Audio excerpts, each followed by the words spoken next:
Merci, Monsieur le Président. Alors, nous votons d'habitude pour ce fonds de solidarité, mais où est la limite? Il y a une aide pour l'accès ou le maintien dans le logement.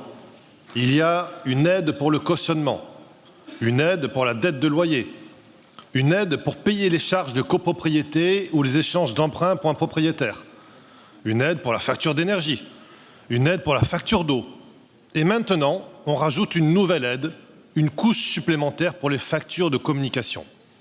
Je vous le redis, où est la limite et combien de temps allons-nous poursuivre ce processus d'assistanat, a fortiori pour une prestation de communication qui est la plupart du temps accessoire?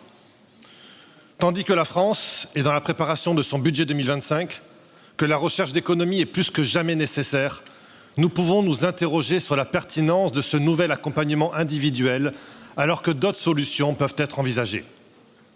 Notre position, souvent rappelée, est que toute aide, y compris pour le logement et le logement social, est un tremplin, un accompagnement pendant une période difficile et ponctuelle, et ne doit pas avoir pour vocation d'installer de manière pérenne des bénéficiaires qui deviennent pour certains des assistés, privant d'autres, des travailleurs notamment, de la possibilité d'un logement.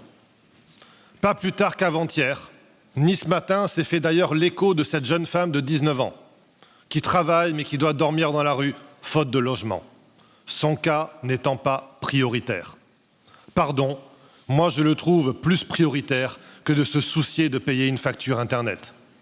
D'autant plus que nous vivons une époque où le lien social est essentiel. Et au lieu de payer l'abonnement Internet à domicile, pourquoi ne pas mettre le Wi-Fi ou Internet à disposition dans des locaux dédiés, en complément des animanis, permettant d'une part à ce public d'accéder à Internet, mais aussi de favoriser la reprise d'un lien social par opposition à un isolement à domicile. Nous voterons donc contre cette nouvelle mesure qui n'est qu'une manière supplémentaire d'enfermer nos concitoyens dans l'assistanat. Merci.